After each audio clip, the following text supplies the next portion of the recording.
பாரத பிரதமர் நரேந்திர மோடி இந்த நிகழ்வு என்பது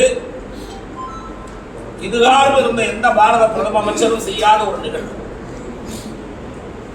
விவசாயிகளோடு அவர்கள் செய்கிற பணிகளை நேரடியாக கேட்டறிந்து அதன் மூலமாக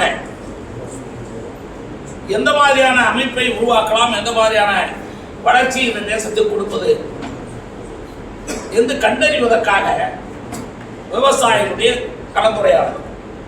அது தென்னிந்திய விவசாயிகள் இயற்கை வேளாண்மையிலே ஈடுபட்டு இருக்கக்கூடிய விவசாயிகளை தேர்வு செய்து அவர்களாம் அவர்களோடு கலந்து கொள்கிறார்கள்.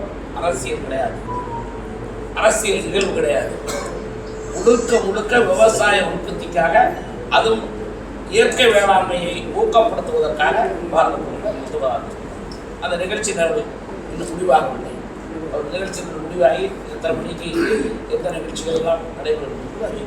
இப்போ சேலம் சுவனேஸ்வரர் கோயிலில் கட்டணம் சொல்கிறாங்க, சிறப்பு தரிசனம் இருப்பதில்லை. இதே மாதிரி மற்ற கோயில்களிலும் சேலம் மண்டலத்தில் உள்ள கோயில்களில் குறிப்பாக தருமபுரி, கிருஷ்ணகிரியிலலாம் விதிக்கிறதுக்கு இந்து சமயத்துடைய அறத்துறை ரெடியாகிட்டு இருக்கு.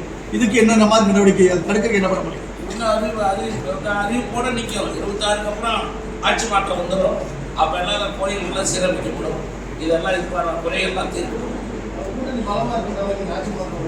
என்ன வருவங்க மக்கள் பாடம் சரியா இருக்காங்கல்ல. அதாவது எத்தனை கோடி இதே தான் ஏற்கனவே பார்த்துங்க. 2001 என்ன ஆச்சு? ஜெயலலிதா மன்னனாங்க 96 அவங்களால அப்போல்லாத படமா?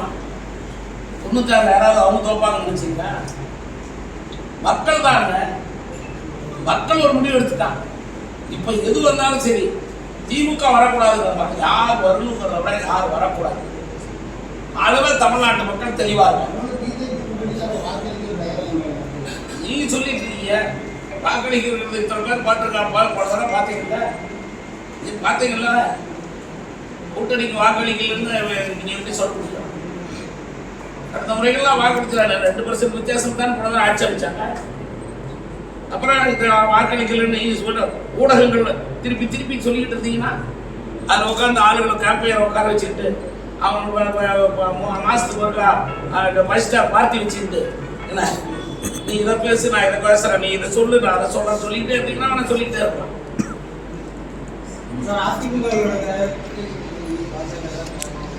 ஒண்ணுமே பிரச்சனை நடக்கலையாங்க. அதான் நம்ம ஊரே சொல்லுங்க. முன்னாடி நாங்கள் எல்லாரும் கூட தான் சொல்லுவோம். சேகர்பாபு கூட தான் அதிமுக வந்து சேரணும். அது நல்லா தான் சொல்லுவோம். செந்தில் பாலாஜி வந்து அதிமுக வரணும். எல்லாம் அங்கிருந்து போனவங்க தானே. தேவாபாரம் எங்கிருந்து போனவங்க என்ன ஜெகத்ரட்சன் ஆறு அதெல்லாம் வந்து அப்போ ஒன்றடின்னு சொல்கிறாங்க. எல்லாம் ஒன்றடிங்க. இது என்ன இது? ஏற்கனவே சொல்லிட்டு நம்ம ஊரில் தான் சொன்னேன். என்ன தனியாக கடை வைக்கிறான், நான் அந்த கடையில் வந்து வேலை செஞ்சுட்டு இருக்கிறோம், இல்லை நம்ம தனி கடை வைக்கிறேன், போய் வெயி போனி அவளை திருப்பி வர்றேன், உனக்கு கேஷியரில் உட்கார அவன் வேலை கொடுக்குற வேலையை தான் அவன் ஜெயிச்சிருக்கான். அவ்வளோதான். அதான் விஷயம். இதுதான் கதை. மேகதாது திட்ட அறிக்கை ரெடி பண்ணு சொல்லிட்டு உச்சநீதிமன்றம் சொல்லியிருக்காங்க. அதனால என்ன மாதிரி பாதிப்புகள் இருக்கும்? இது மேகதாது அணையில் அணை கட்டுறதுக்கு வந்து திட்ட அறிக்கை ரெடி பண்ணுன்னு சொல்லியிருக்காங்க. மத்திய அரசு அனுமதி கொடுக்குறாங்க. மத்திய அரசினுடைய நீர்வளத்துறை அனுமதி வழங்குவது.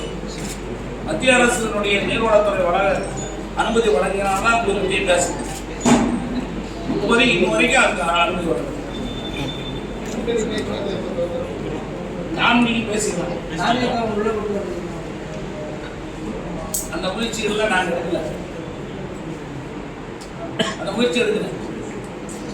செய்திகளை உடனுக்குடன் தெரிந்து கொள்ள கீழ்கண்ட கேபிள் மற்றும் டிடிஹெச் நெட்வொர்க்குகளில் எம்நாடு செய்தி தொலைக்காட்சியை காணுங்கள். பாதகம் செய்பவரை கண்டால் நாம் பயம் கொள்ளலாகாது பாப்பா. மோதி மிதித்து விடு பாப்பா, அவர் முகத்தில் உமிழ்ந்து விடு பாப்பா. அண்மை செய்திகளை உடனுக்குடன் தெரிந்து கொள்ள இணைந்திருங்கள் எம்நாடு தொலைக்காட்சியுடன்.